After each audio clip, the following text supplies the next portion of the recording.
Hello, Eric. I'm so sorry. That's my bad. I made a math error. That's okay. That's okay. Counting to seven is too advanced for me, apparently. well, So well, you're it's how actually many? my fault. Well, first of all, hi, Paul. How many hours ahead? Hey, Listen, I'm at 8:25 here. What time is it there? 3:26. Okay, so you're That's not. 7 hours and 1 minute difference. So you can tell me what's happening the rest of my day because you've already passed it. Yeah, it's I'm seeing into the future. That's it. That's it. Well, let me kind of explain to you what we're doing because this is going to be viewed on a Friday night, probably either tomorrow or next week. And I'm just doing interviews with different pastors, and you're the first missionary Okay. I've done because I'm highly selective. Woohoo! You know, it is a good thing. So let me kind of read. I got your Well, I web page appreciate up. your Pardon me?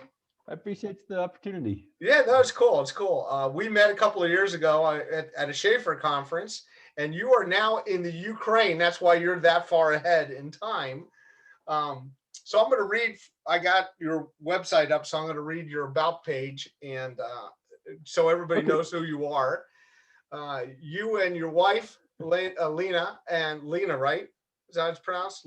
And Oliver, little Lena. Oliver, live in the Ukraine, and your ministry is called Grace Abroad Ministries, and they can find you at graceabroad.org, just like that. So that's your main website, correct?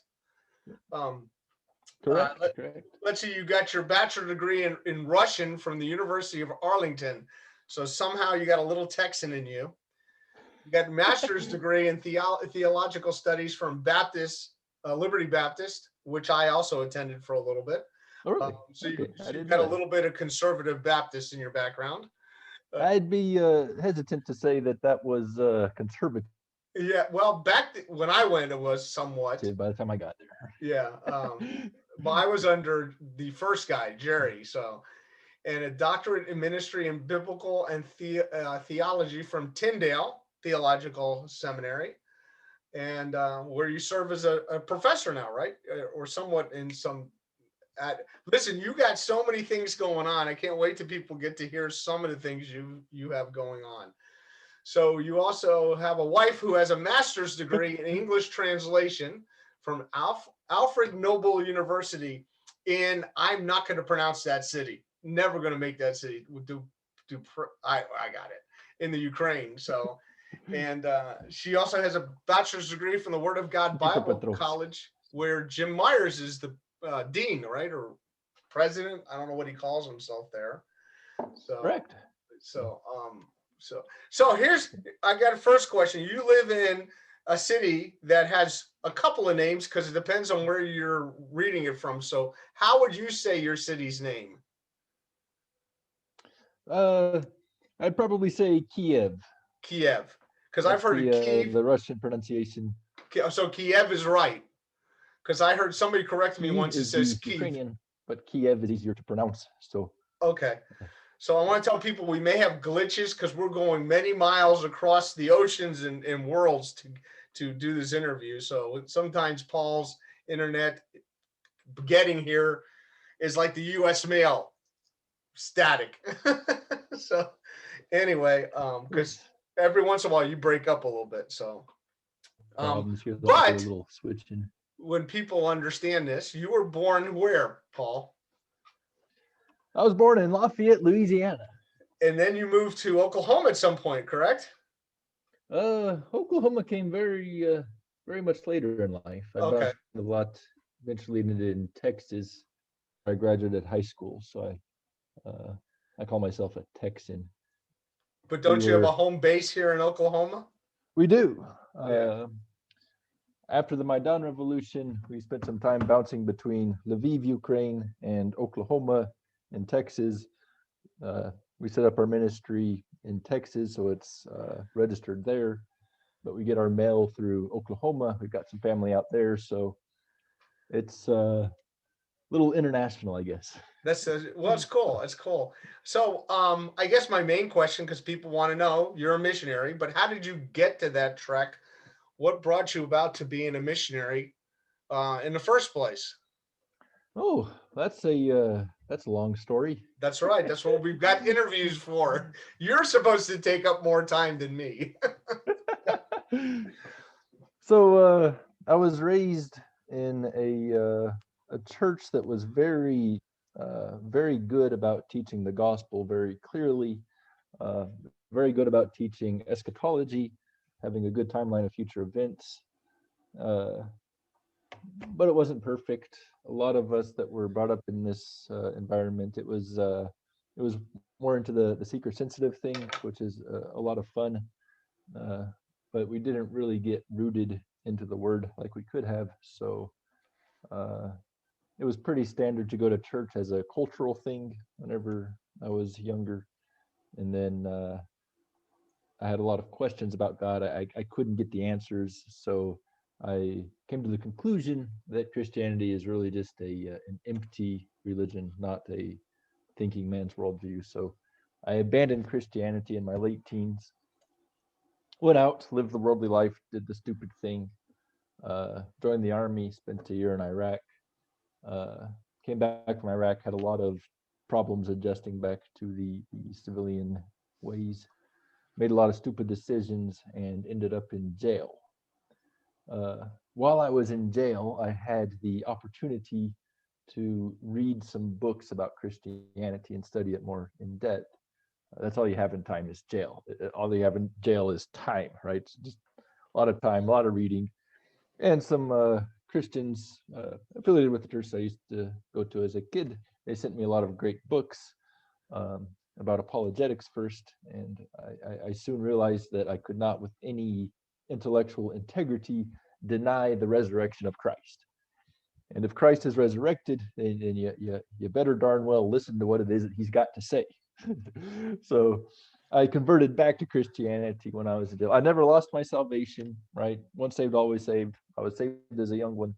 I became a very outspoken critic of Christianity, especially in my army days. So if the rapture had come then, people would have been confused. Why did Miles just get raptured? so, so yeah, I returned to the faith when I was in jail. And I decided whenever I get out, this is what I want to dedicate my life to. I was reading books on theology, uh, getting into systematic theology for the first time, realizing that there's so much to Christianity. And I realized Christianity had all the answers that I was looking for all along and more. It's got answers to questions I didn't even know I could ask, right? So I said, this is what I want to do with my life. I want to help people get this. I don't want people to have to live like I was. I want to help people understand the Word of God. So I got to thinking, in what capacity do I want to do this with my life? Uh, um, be a pastor, that's one way. Uh, but whenever I was in Iraq, I realized I'm the kind of person that can comfortably go to a crazy, completely different culture, learn a new language, meet people, talk with them. So I said, uh, I'll go the missionary route, try to get into the international world. So that's kind of where all that started. So I was thinking about different language groups I could get into, and ended with Russian. For one thing, there are a lot of very very skilled native Spanish speakers, theologically speaking. So I don't think having another uh, gringo would be the top of the need list in the Spanish speaking world. Uh, though there are a lot of I know a lot of really fine gringos that are serving in the Spanish speaking cultures, and that's great. Uh, I wanted to choose a language that had a bunch of different countries that I could go to, especially if you have a criminal background. You never know if you're going to have problems at borders and whatnot. So Russian is spoken in several languages in several places. I had some connections in the Republic of Moldova, but as I went on in my journey of studying the language and learning the people and building relationships, I saw a lot of unethical stuff that they were doing. So that was difficult to come to terms with. Um, so as I was going through college, getting my degree in Russian, I said, okay, I got to find a group that I can get in with. So I went to Google, and I mean, my Moldovan context fell through. So I just Googled free grace, dispensationalism, Ukraine. And only one thing popped up. That would be James Myers Ministries here in Kiev. So I started to acquaint myself with some of the people out here in Kiev, learn who it is, see if they're really firm theologically, uh, if they value missional ethics like I do. And I found that they were very well versed in the Bible. And so I said, okay, I'll find a job in Kiev, move out there, be a part of the church, and find out the needs and opportunities. So got a one-way ticket, moved to Kiev, had an old classmate that was working here at an English school, and started working in that English school. And that's where I met Lena. We fell in love, got married, and all that mushy stuff. And we saw a real need for good theological translation in Russian and Ukrainian. You go to the average Christian bookstore and it's just an absolute mess. I mean, so even there, Christian bookstores are a mess. Oh, especially here. I mean, first of all, Kiev, this is where Eastern Orthodoxy entered the Slavic world. So we've got Eastern Orthodoxy just dominates the majority of your literature.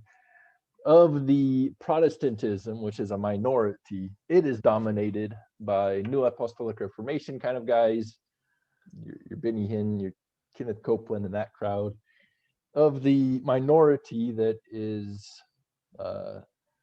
not that, we're starting to get a lot of liberal theology.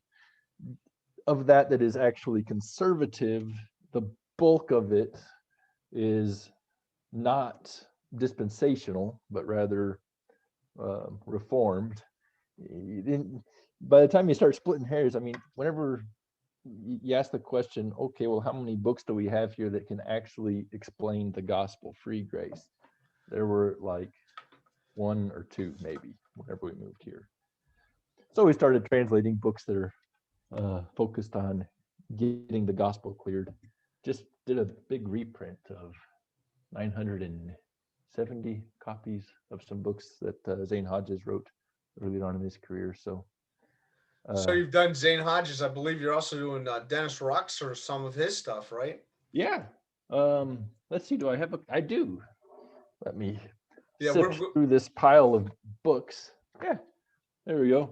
Okay, this is Dennis Roxer's booklet, Salvation in Three Time Zones. And that's now Russian and Ukrainian, are they different, or are they the same kind of language, or are they just different dialects? They're both Slavic, but they're distinct from each other. Okay. So let's see, I don't have any Russian examples with me. There are a few letters different. But basically they're the same. So translation work is what you're finding some of your time with, because you've got irons and a lot of fires. Because I know you do some teaching. Yeah, translation is how we got started. The thinking is we got to get a good corpus, a good library that we can equip people with. Yeah. We're kind of trying to work top down. So we do translation, teaching, and outreach, right? Start with getting a good library going on. Then we start teaching. By that we mean working with Christians who are already Christians, help them get their mind straight. And then once we have a healthier Christianity, that can pour over into our outreach and our evangelism. So we still do translation. We're still cranking out translations, and we're starting to shift into more teaching responsibilities. So I just did a course on bibliology at an institute here in Ukraine. Did you do also something on soteriology also, didn't you? Did a soteriology course at the same institute. Next month, I'm doing ecclesiology at a different institute, then eschatology at that institute. Now, these institutes, are they church-based or individual-based? Let's see. One of them is church-based. Then the other one in Ukraine and the one in Hungary are both parachurch. Okay. So that's fun, getting a lot of Armenians together and discussing soteriology, and I love it. I love being in front of somebody and talking with them when he realizes that you can't lose your salvation. Yeah. Yeah. That's an aha moment. And when you see that in someone's eyes, it's priceless. You can't substitute that with any thrills I've ever gotten Yeah. else. I think some of the greatest thrills I've had is when people really understand grace, period. Yeah. Whether you call it free grace or not, it's still grace. And when they understand it, they go, oh my goodness, it's like a whole new world opens up. So, Yeah. yeah, I It's not understand. about the terminology. It really isn't. It's about Yes. getting to understand the Bible. I don't even use the word free grace that often in this context, just because it's a term that kind of popped up in America and meant something Yeah. for a Yeah. unique generation. And I think what happened, it popped up here because there were so many people that said grace, but it really wasn't a Bible-based grace, so they had to put on free grace, you know. So It's um, redundant, right? yes, It absolutely. actually is a term that used to mean Calvinism prior Interesting. to, yeah. Interesting. Yeah. John Frith used it back in the 1500s. So Well, you're quite the student, and I wish in this hour I could get people to understand some of the things that goes through Paul Miles's brain, which oh, is just as spare me, them. who also has a kind of strange sense of humor on top of it. So nothing wrong with that because we love you. You know, here's the deal on this, so everybody knows. On Tuesdays we have a pastor's Zoom kind of thing, and I just love knowing the fact we're all over the America a little bit, but now we're also in with you in the Ukraine. So and you join That us group almost is a every Tuesday, real encouragement to me, by the way. right? That's a highlight of my week. Y'all have really helped me along. Well, one of It's the things Will and I've yeah. discussed is at some point meeting, but also trying to do something with our Zoom meetings and kind of give a book together in a booklet or something. Here's some of the thinkings that we've done, kind of thing. And everybody kind of contribute to that. Speaking of We which, should. I want to tell everybody about this book. Oh What yes. is dispensationalism? This is one of the best primers, I guess we could call it that, because it's not very thick, but it is a lot of information here to get people to know what dispensationalism is. I believe you have a link on your website to get this, which goes to Dispensational Publishing Yep. to buy They're this. the carriers. So Okay, not Amazon, right? you can get it through Amazon, but it'll be fulfilled by Dispensational Publishing House. So it's go to the link. It's $25 plus American tax. If you live in Oklahoma, you're overtaxed, but it's a good book. Yeah, I thank you. We actually wrote that one with the purpose of translating it because really we so don't you're have, like, I asked around and said, okay, what do we need in Ukraine? And the big answer was dispensationalism. We don't yeah. have good materials on dispensationalism. And Well, really, even a lot of the good books on dispensationalism in America for English speakers are often written at a level for people that already understand the ideas going on. yeah. So So if we I'm wanted to remiss, write something for translation, for inviting people to become dispensationalists. so with this book, so people know you did not write it, you edited it, you wrote a chapter in it, but I think there's over 25 guys Yep, that are those are the involved in writing this. So it's basically you have an assignment, write this part. You have an assignment, write this part. And then some people do little ditties in here. Mine is well used. I've marked it up a lot. And at some Oh, point, cool. Paul and I will sit down and I'll tell him where he's wrong. No, I'm Oh, just please do. Tell me where I'm wrong no, soon no, because we're not you editing wrong. it for a Russian translation and I want to make sure that we can adjust everything. I kind of use America as guinea pigs, right? Yeah, Put it that out there, would get some feedback, maybe before we it's translate it over here. So maybe at some point we'll just zoom without the recording and without the interview, and we'll just talk about certain issues. yeah, let's do that. Let's do that. I am uh, fascinated because I was brought up, just so you know, I went to good church, good Christian school, and I've never not been a dispensationalist. So it's like I don't know any other world, and it doesn't make sense to me if you're in that. If you're not a dispensationalist, I can't figure out how you understand anything. So, You but have to be there's, taught not to be a dispensationalist. I mean, yeah, you, it's you become a believer when you read something like John 3:16 and take it plainly. And then you have to be you got to be told these goofy ideas that the yeah, church is the new Israel and all that. I mean, you can't figure it out just by reading the Bible. It's got to come from somewhere. yeah. Well, it's funny because I had a young man at my church, and I once says, if you don't make animal sacrifices, you're a dispensationalist. That was the bottom line I said. And he went back to his teacher because he goes to a Christian. He graduated to a Christian school here because his teacher had no clue about dispensationalist, and he used that line on her, and she still had no idea what he's talking about. So it's like, well, at least I gave him something to think about because I was doing my little spin on Jeff Foxworthy, how to know you're a dispensationalist, you know? Give him a little test. Yeah. So I think I had 5 or 6 different points on knowing you're not, even though you call yourself a covenant theologian, you're not because you believe these things. So anyway, as we talk about different things, you also have your hands in lots of other things. I want to show this thing off. This is, I don't know if anybody can see this. This is, I don't know how many pages it came out to be, but this is your translation on Matthew 13. Oh yes, that's my I printed my this out. insomnia project. Yeah, well, I'll tell you, this was a work of absolute intensity. The footnotes on here is crazy. This is when I know I have no reason to ever write anything because I can't do the footnoting and some of the things you did. So one day you and I will have to take this and go from translation to interpretation because I would love to spin some because I am on Matthew 9, working my way to Matthew 13, and I have my thoughts on parables and what was going on at that point. But here's a fantastic thing that you did with this. And I thought if you did all of Matthew, it may be about that thick. So I've just started writing the commentary on that. So on John 13? That's fun. John 13, right. Or Matthew 13. So. But I mean only. The commentary is only on 13. Well, I start Matthew 13 in Genesis 1. Interesting. Because, I mean, when you get to Matthew, Jesus talks about the kingdom. John the Baptist talks about the kingdom, but they don't actually say what the kingdom is. They assume you already know because you've got the entire Tanakh describing this literal earthly kingdom right here on earth with a king and rules.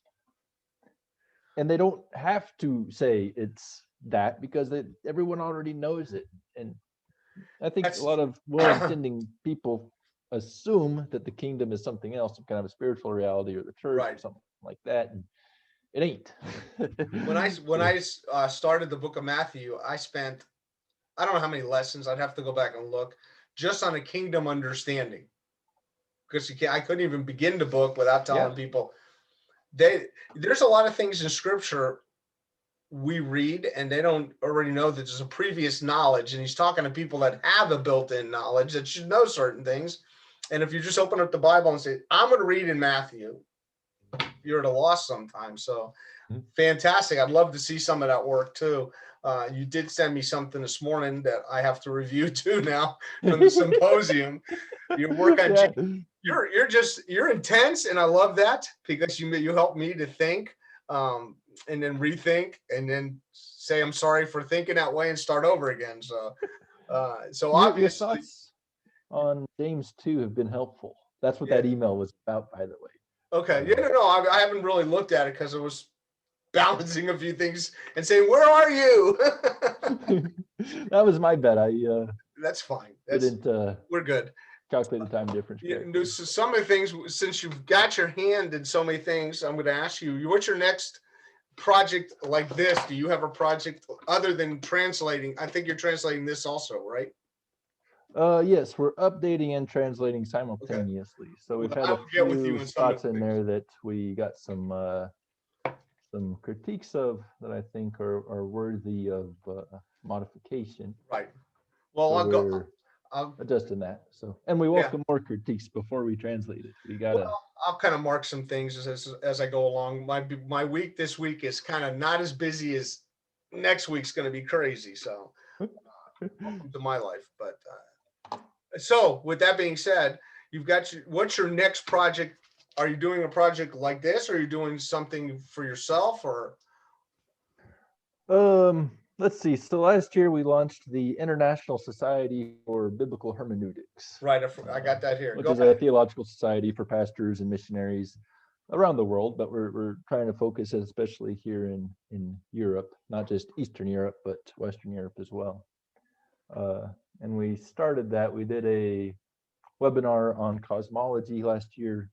Then we had a symposium on topics or current issues in soteriology, which we're now turning into a volume. So I'm editing that. That's what the James 2 paper and all that Okay. discussions about. Yeah, because I was part of that symposium. I listened in a little bit. So yeah, it's that was well done. I love that kind of stuff, especially when you got people from, what was it, England, Israel, Ukraine, America, a couple of places in America. So that was kind of had Kenya out there. Oh, that's right. Yeah. So that was really neat. I'd like to see more of that kind. So that's the International Society for Biblical Hermeneutics. Yep. That's a totally different project you got going on at the same time, right?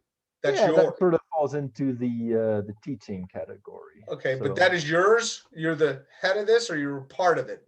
How does that work? Oh, I don't like calling myself the head of it. We've got a lot of guys involved. The rudder? I'm kind of I guess you could say I'm the rudder, but okay. I don't want to take too much credit.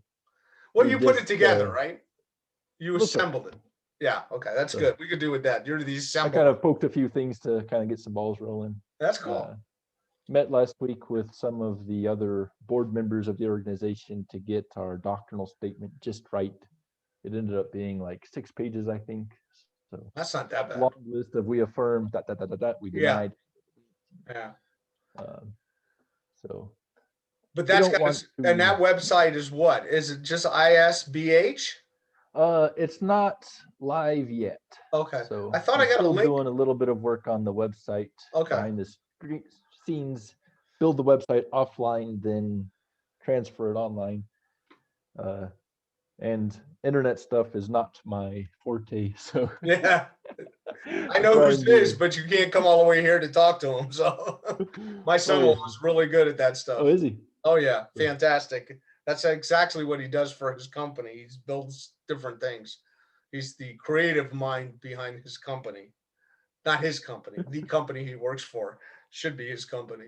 But yeah, everybody's got their own tricks they bring to the table. So when I'm done here, he will be editing this and putting this up live. That's his job. So well, thank you for editing. Yeah, well, there's not much we edit. It's kind of like make sure it's not choppy, and if the sound's off, he adjusts things, those kind of things. But he doesn't do it as intense like he does at church, where he's up there while it's going on. We have a sound booth up top, and he's just doing things while it's going on. So one of the things I ask all the pastors, and since you're my first missionary up, and you are not, and I'm going to say this is with all the kindness in my heart, because I don't trust a lot of missionaries. You're a different missionary. You really are busy doing a lot of things. So I would say go to your website, Grace. I'll be all right. Abroad Ministries, which is graceabroad.org, and I think in the top right-hand column, if you want to donate, you can donate to your mission. So I will tell people they can do that. But what I usually ask everybody is 2 things. What books would they recommend? Obviously, but is there a book that you have had? And then I'll ask you the second question when you're done. Is there some books you read? Other than that, that's a given. Of course, nobody can read that where I'm from, but we have the American version kind of thing. So this one's a wolf in sheep's clothing. It's actually a New American Standard, but my the cover got all beat up, so I got a new cover, and they could only do Russian or Ukrainian. So really, that's interesting. I just use liquid nails. It holds everything together. So, but no, seriously, not seriously, because the Bible is the first go-to. But I mean, is there a book? Different guys have offered. It's interesting. I think you're the 5th interview or 6th I'm doing, and nobody's had the same books that has influenced them in some way, shape, or form. You know, and even the ones that I say I would put in my top 2 or 3, nobody's said it yet. So it's kind of interesting. So if there are some books out there, you would say this would be, other than the Bible and a concordance, what would you say would be a good follow-up kind of thing? Let's see. I've got Matthew on my brain, so I Okay, can so tell you what kind of Matthew material. okay, that's fine because maybe Just I don't because have I it. happen to have some by me. Okay, What do I have on my desk at this moment? there you go. I've got Behold the King. Got That's that. a Matthew commentary by Stanley Toussaint. Excellent work. Yeah, it's just too thin for me. It's the finest Matthew commentary that I'm aware of, and it's pretty short. It's Yes. Well, he less was a than 400 professor at pages. Dallas, and I think he taught that book ad nauseum. Probably had it memorized. So, yeah, it's Excellent work. I'd love to yes. see more works on Matthew from our perspective. Yes, I would love to put one together, but I think it would be like I scan all my notes when I'm done because like I'm not a typist, so I scan them all, and I'm only in chapter 9, and it's probably That's why I'm sticking to one chapter. If I could just pick chapter 13, talk about it, put it out there. that'd be cool. I really want to see bounce around with it, see what happens. Yeah, So, I would. So, what else you got on Matthew? Since we're talking about it, I've got this one. This is John Lightfoot. oh, who there you lived go. In 1602 to 1675.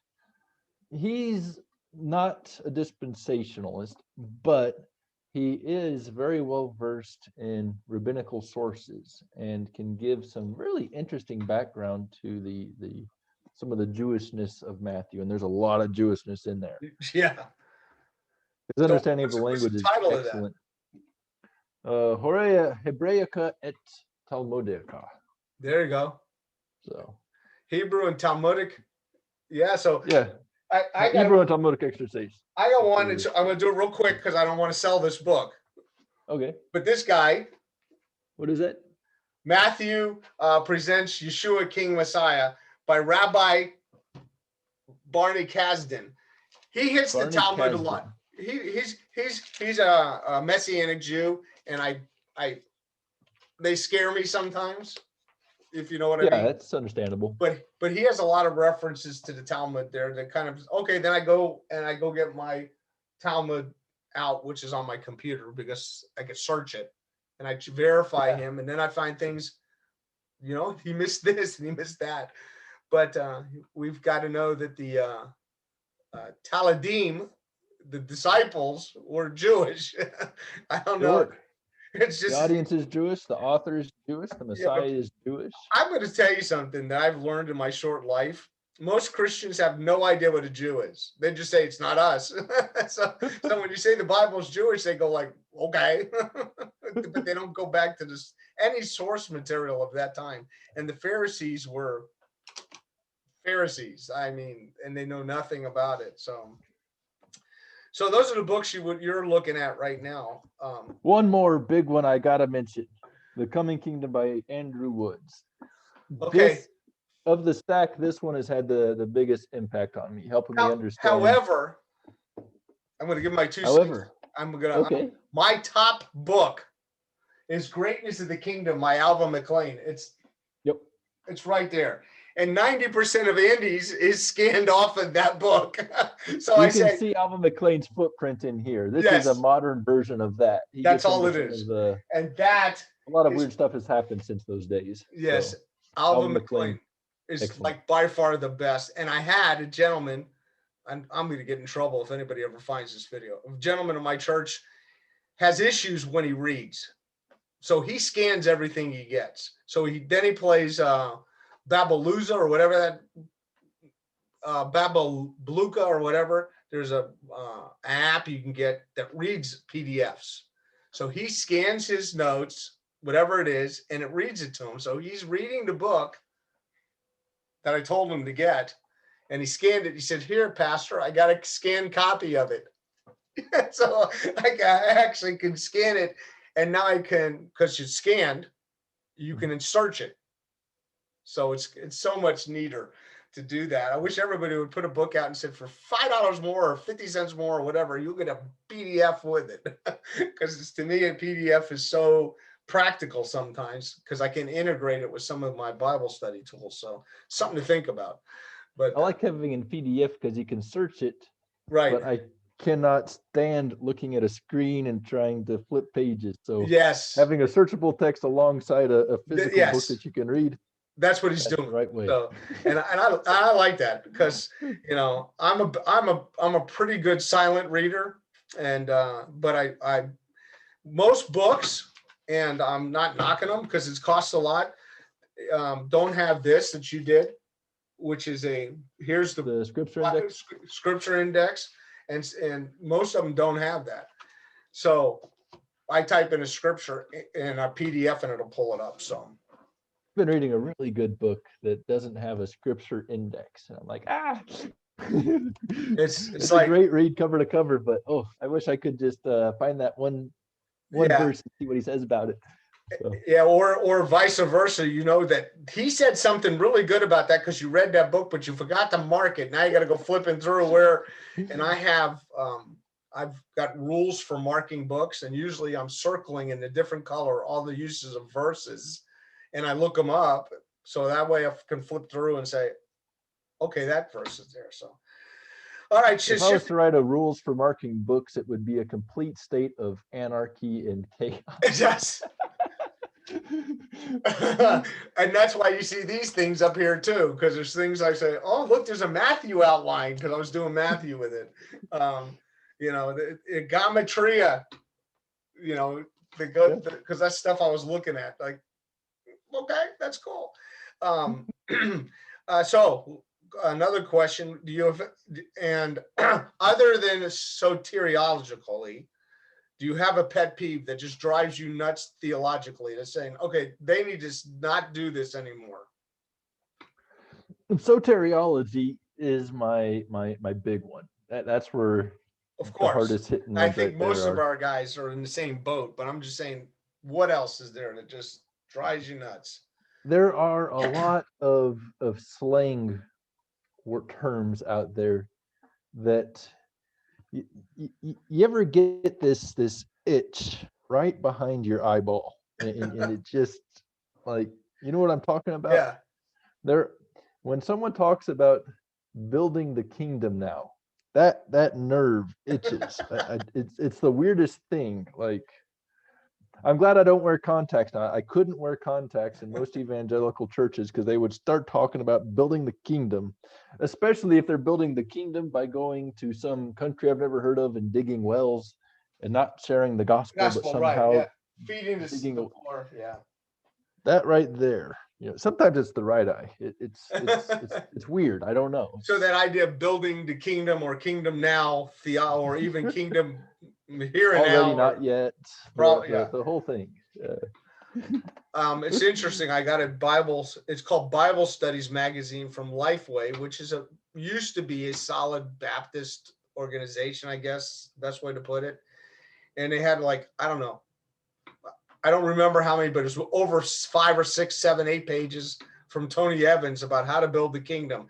And I looked at that, closed the magazine, and I got a garbage can right here. And it went right in the garbage can. That's why I was looking to see if it was still here, but I must have tossed it. I said, that's it. I'm done. Tony is one of the best speakers. Phenomenal. He can preach. But he goes off on this kingdom thing. Well, he's been doing it for a while, because when he first started training some of his men in his church, he called them kingdom men. I guess becomes an adjective. Yes. Anything that you want to be holy, just call it kingdom, right? Yeah. This ain't just a coffee cup. This is a kingdom cup. Kingdom cup. I got a kingdom phone, by the way. There you go. No, but it's true. It's just throw in. I think one of the things I used to laugh with Trump, he abused adverbs, and still abuses adverbs. But I think Christians tend to abuse adjectives. He did adverbs, we do adjectives. They got to add adjectives. I go, I don't see that adjective. Like with free grace, I'm going to be honest. I don't have to say it's grace. Why are we using an adjective? You know which adjective Christians love is the attributive noun. When you take a noun in English, you can do this. You can take a noun, stick it in front of another noun, and it becomes a adjective. Right. And you can't do that in English. So really? Whenever you hear a term, well, yeah, I mean, you don't have kingdom men, right? It would be men of the kingdom. Of the kingdom. Okay, or so something of regenerative. that Yeah. sort, right? Right. Yeah. So if you were to translate it literally, it would be men of the kingdom, not kingdom men. So anytime you see an attributive noun, that's a red flag. They're not speaking biblically. It doesn't mean that they're wrong. It just means that it's not a biblical term. Interesting. So it's kind yeah. of a red flag. You can look into that, you know. That's good. That's good to give us a barometer by which to judge how use of language, and I like that because It can still be proper theology. Sin nature is an example, right? there you go. Sin nature. Nature is a noun. So you take sin, which is a noun, and put it in front. Kind of raises a flag. The Yeah. term sin nature is not in the Greek Bible. It is in the NIV, but it is a proper doctrine.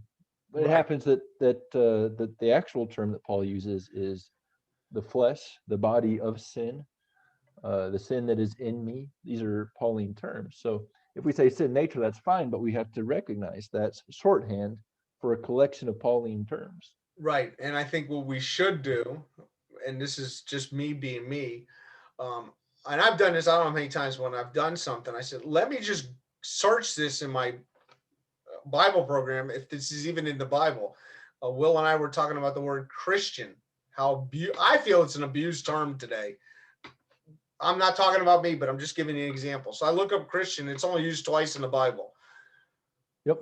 Believers are used, I don't know how many, it not only in the noun form believers, but in the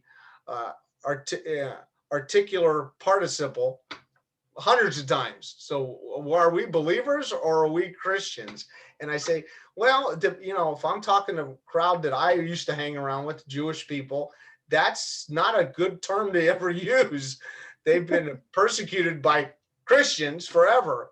So we got to be careful. But if you say I'm a believer, the first thing is going to be followed at is in what? There you have an opening. If you're a Christian, you've automatically ostracized a bunch of people, and now you've lined up with a bunch of people you probably don't want to line up with because they're Christians. So even the term believer in this culture is right. loaded. Interesting. Unfortunate. So I'm still trying to figure out the right word, the word that I like. Paul used "I'm in Christ." I'm going with that too. So that's again a loaded terminology. Well, and I think Peter used it. I'm trying to think once or twice. And I'm not Pauline guy kind of thing, but I think Paul's the last words to the church, other than John's couple of chapters there, and he's basically saying you're in Christ. You're in Christ. And I think John was a good Jewish boy. What I mean by that, when John wrote, he just wanted people to learn their identification, learn to identify. If little Johnny's growing up and being a bad kid, and you keep saying, Johnny, you're a bad kid, I expect Johnny to be a bad kid. But if you keep calling Johnny a scientist, you're a good science guy, you're a smart math kid, I'm expecting something out of Johnny, kind of thing. And I think what John did was he expected more out of the believer by calling them, he called them victors, right? He called them overcomers.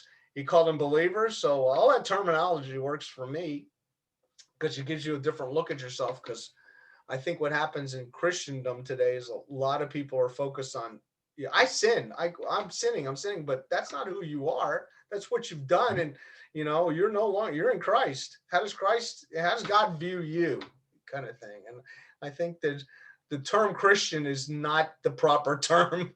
So, I was telling my church and a few people that my pet thing going on now is how much Roman Catholicism do we really have and not realize it in the church general, how much Catholicism has been integrated into us because it's always been terminology. And where do we get it from? How did it come about? I was reading a horrific book. Don't tell anybody what it is.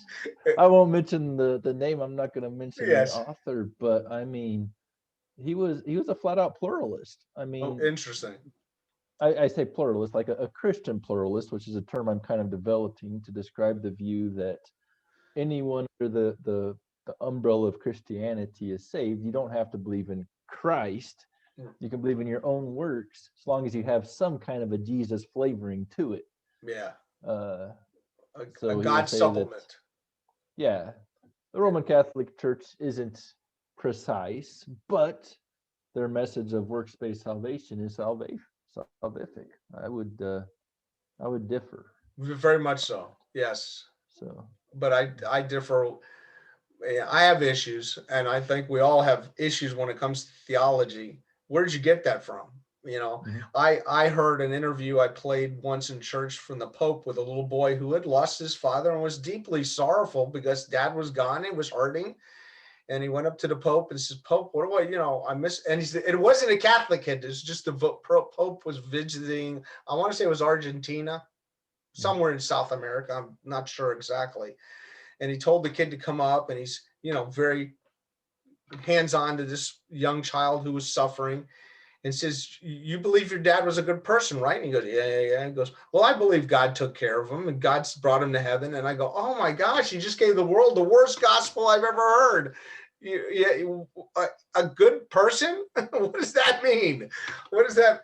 Even the best person is not good. It says, in my Bible says, all of your filthy rags are, your good righteous deeds are filthy rags. So he's not saying the your standard worst. is whether or not sinful people miss you when you're dead. Yes, as long as that's it. And that's not the righteousness of Christ. yeah. Very little. But what I trying to soothe the child, he presented the worst false gospel I've ever heard. So it's like, but I expect, listen, there's certain things I do in life to protect myself. This may help you. I go with low expectations and they're usually met. It's like when I go to a fast food restaurant and I say, I went over here to my burger joint that's like 3 blocks away from my house. And I said, I'm going to get some burgers. And they sell these little, bigger than slider, but they're burgers. And I said, I want heavy pickles. That's all I care about. Give me lots of pickles. Lots. And I said it twice to the lady. So I got the receipt, and in the receipt it said heavy pickles, heavy pickles.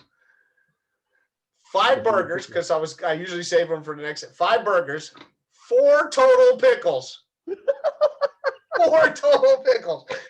And I said, I'm glad I had low expectations, because I was expecting like a burger covered with pickles kind of thing. And how can you not get this right? But this is what I expect when somebody says the Catholic Church.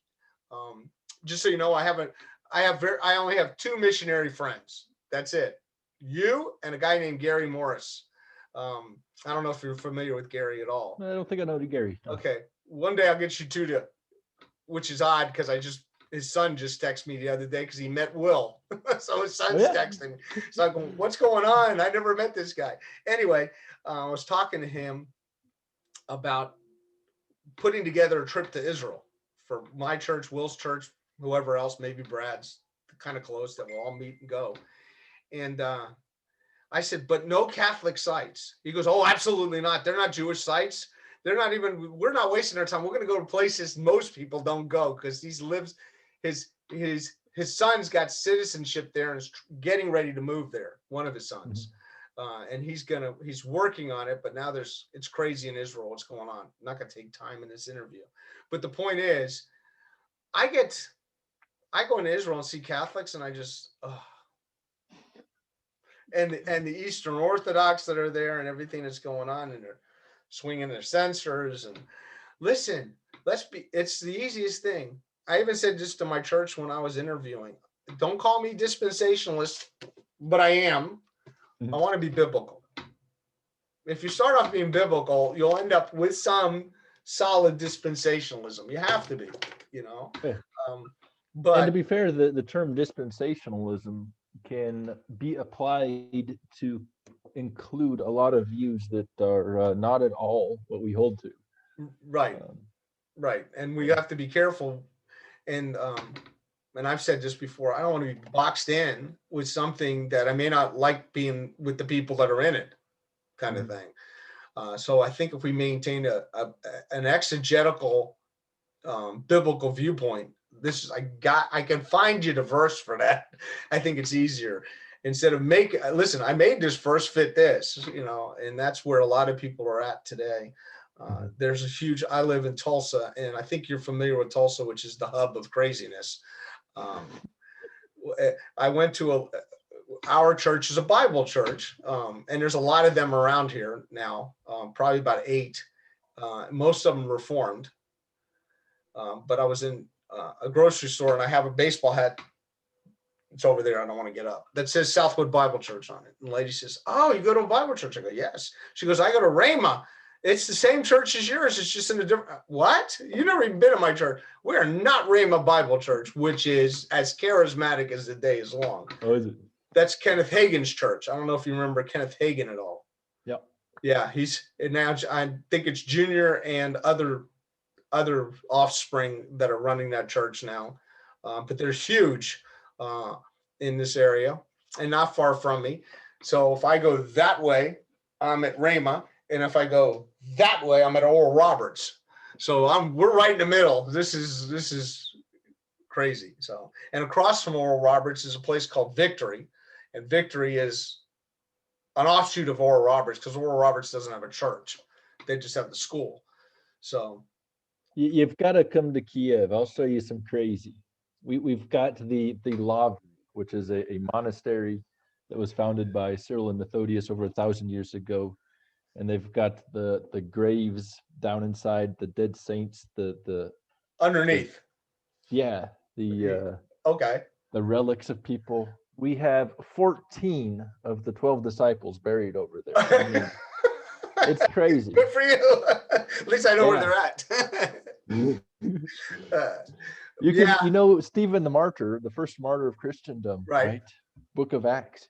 You can get flipped off by him. They got his middle finger and a giant icon around it. People walking up, kissing it. It's really, they got it under glass now, but it's so we shouldn't have idolatry, but we got the finger.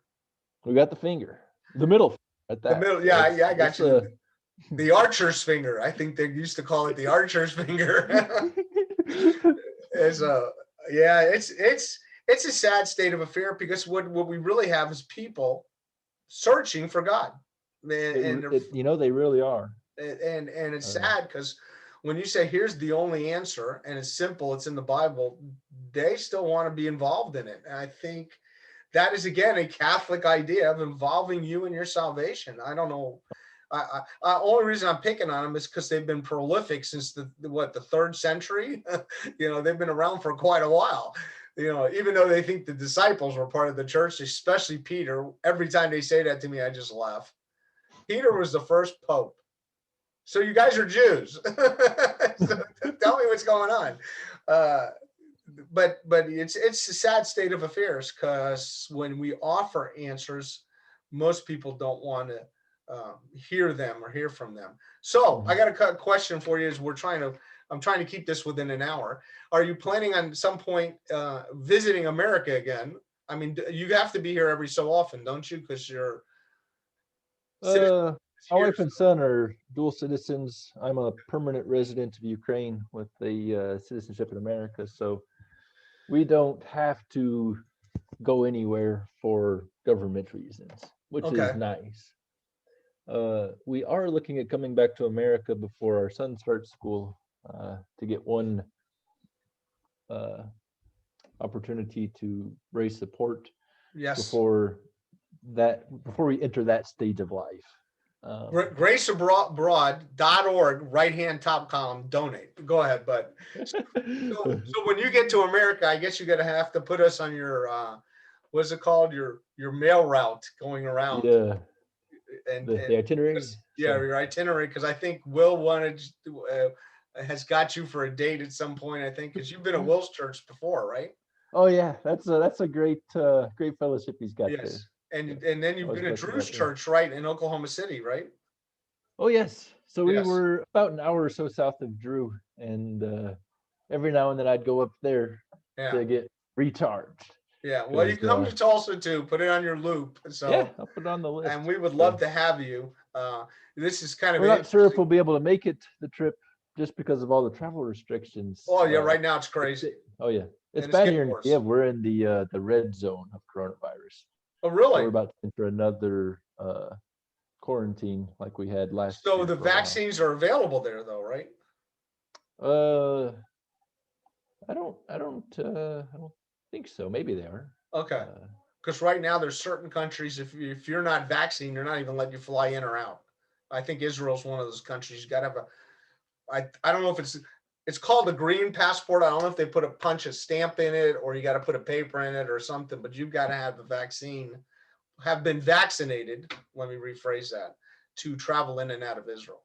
And I go, that's interesting because Israel's numbers have been about this big the whole time. It's like, you've had 7 people get it. What's the deal? Oh, really? I thought they had it real bad for a while. Well, their numbers escalated, but they're just not numbers like America's been shooting and England and of course China itself that's not telling you anything. Yeah, but it's pretty prolific, this thing.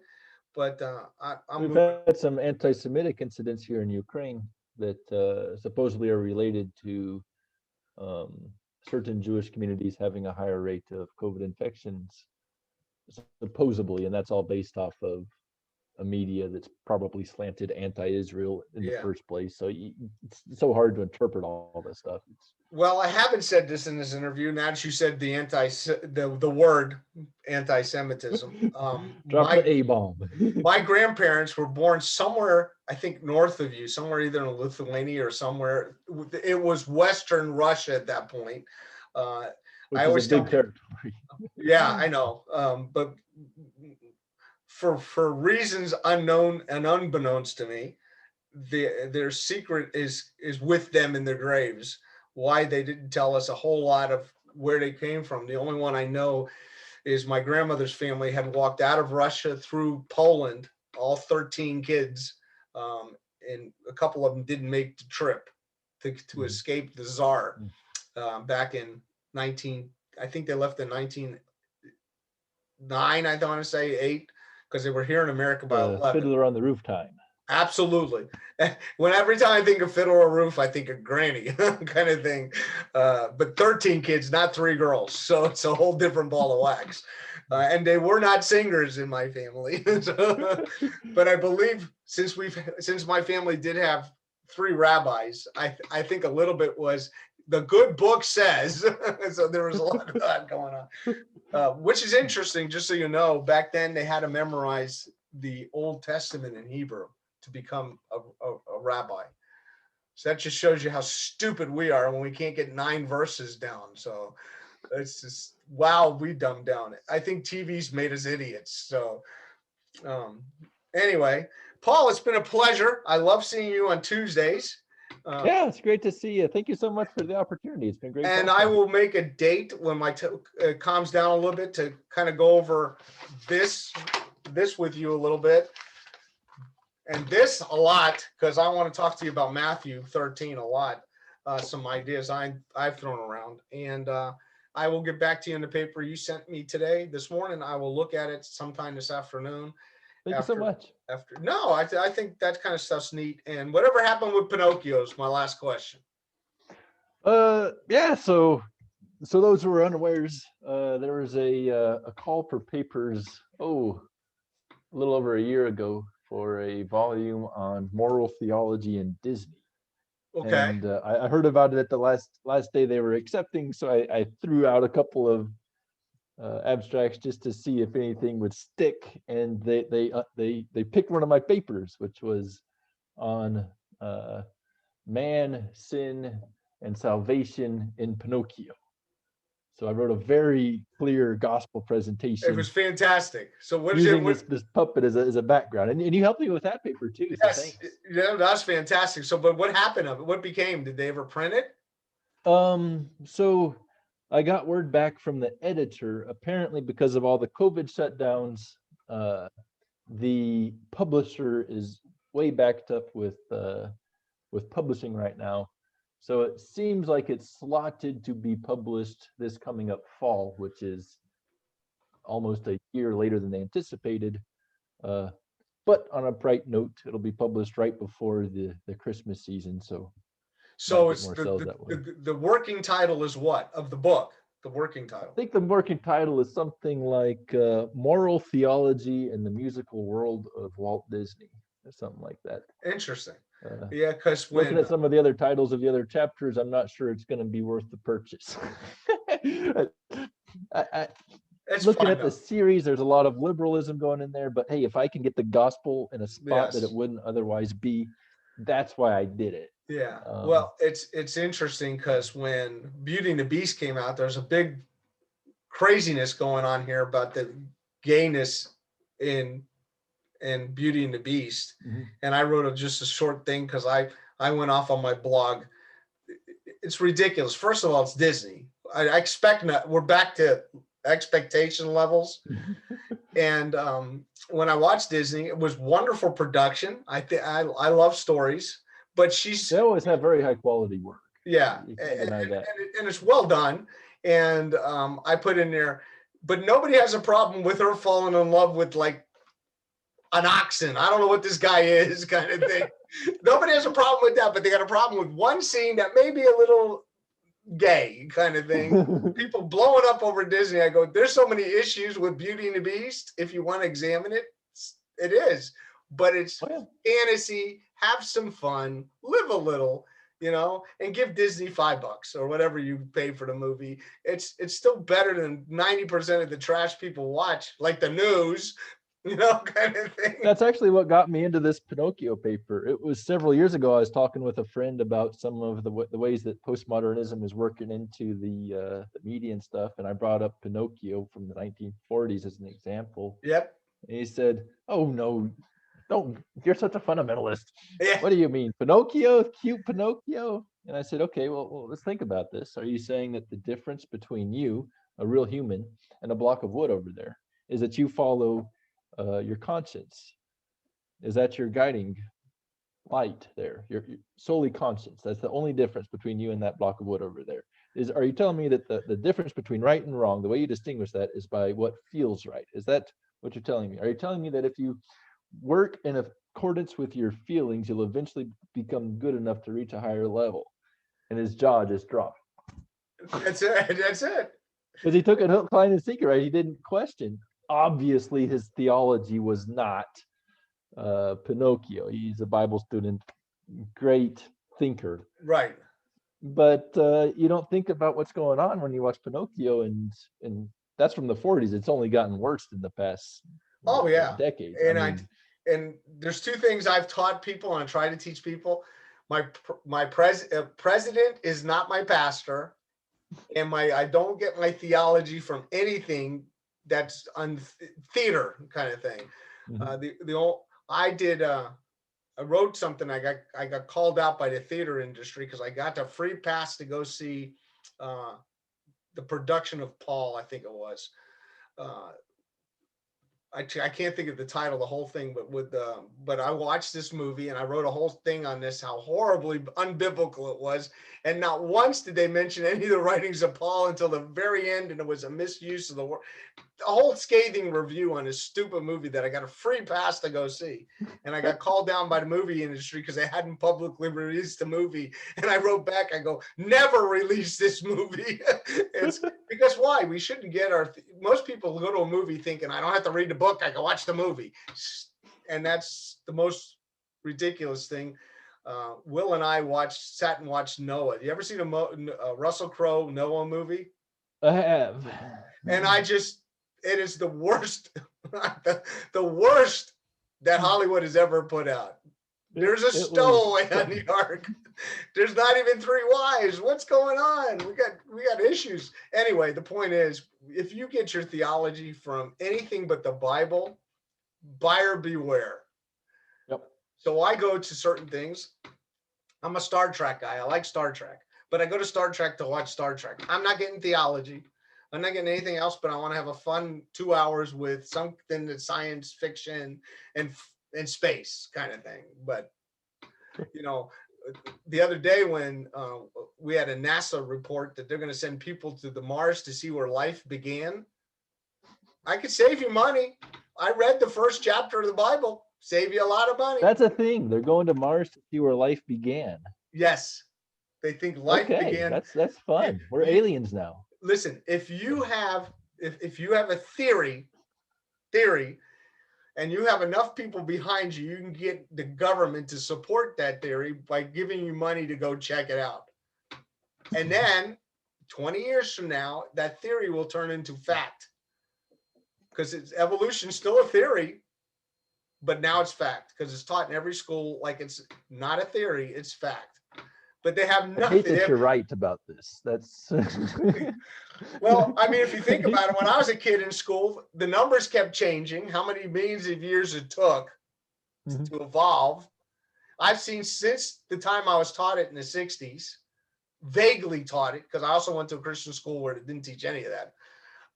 They taught against it. But millions of years have gone to billions of years, first of all.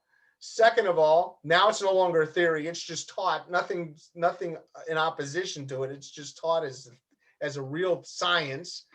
But the facts that they had in the 60s, when it was becoming public education, to back this theory is the same facts they have today. Nothing's changed. There's no facts. But now the only thing is they've gotten rid of the word theory. They just say it's evolutionist, you know. That's so broke. Yeah, and that's because we will not have God's kingdom on earth right now, and that's a good barometer to say kingdom's not rolling. If it was, we wouldn't have this trash being taught or thought about, you know. Mm-hmm. So, you know, again, and as we look at some of the things going on, crime and punishment, it's getting less. Fighting to abolish police when the government was established by God to fight off crime, not to let it manifest. And so just every institution that should be is under attack. Government, law and order, family's getting hit hard now. Oh, really? Like the institution of marriage is just being dragged through the mud. It's just and that I blame on media too and TV, because my wife and I watch a show, and the husband, the guy, the two people that have a kid together are not even thinking of getting married. And I'm going, you know, when Desi and Lucy slept in separate beds, that was a better theology for them at that point. But little Ricky still came around, you know, kind of thing. So, you know, we didn't have to get into all this, but now it's an accepted thing. And my concern is that it's even become expected. If you want to have a television show today or a Netflix show, it has to have a lead character that checks certain boxes, right? Right. Has to be gay. It's shifting now. It seems like we're getting a lot of transgenderism in every show, which is disproportionate by population. I mean, every show has to have one of the top 10 characters. Yes. You're saying 10% of the population is trans, or is it something else going on here?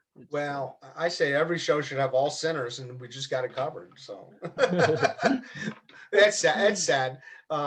Anyway, I want to cut this interview off for right now, and I'll get with you sometime via thanks again. We can just sit and chat on a Zoom, not recorded, not an interview, and talk about these different items, because I'm interested in your brain. Is when I went through this thing, it fried my brain, and I think the number one thing I wanted to figure out is what program did you use that have that footnotes like this? The footnotes in this is worth the paper I printed it on. Microsoft Word. Yeah, but I mean, what Bible program do you use?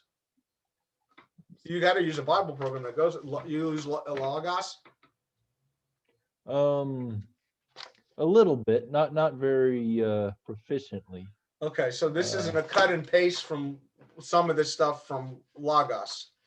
The running Greek text I got from the Robinson Pierpont New Testament. Okay. Which is I copied and pasted from my online Logos. Okay. The apparatus in the bottom, I used a paper version of the Hodges Farstad text. Okay. Printed up a few pages, and I just did some mad copying and pasting, learning shortcuts so that I can draw that fancy Coptic E for the Egyptian. Yeah. So mostly paper. Jeez. Yeah. Well, it's a wonderful work, and Thank you. Anyway, God bless you, Paul. See you on Tuesday again. Yeah, see you then. And again, we're signing off with, this is 918 with Pastor Eric and interviewing Paul Miles from the Ukraine. God bless and see you on Tuesday. All right, thank you.